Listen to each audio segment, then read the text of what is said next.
ஏய் என்ன பண்ண? டேய் வயலை என்ன பண்ண சொல்லு. மாட்டிக்கிட்ட, மூவ் பண்ண முடியாது உன்னால. சொல்லு. ஏய்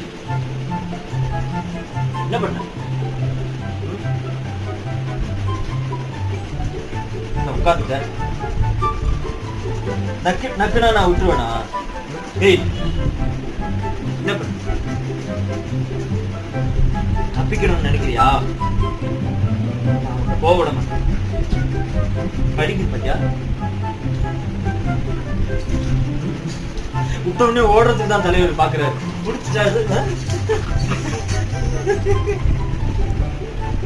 பாத்தீங்களா? இதை பிடிக்கவே முடியாது. இதுக்கப்புறமா உள்ள போயிடுச்சுன்னு வச்சுக்கோங்க, பிடிக்கவே முடியாது.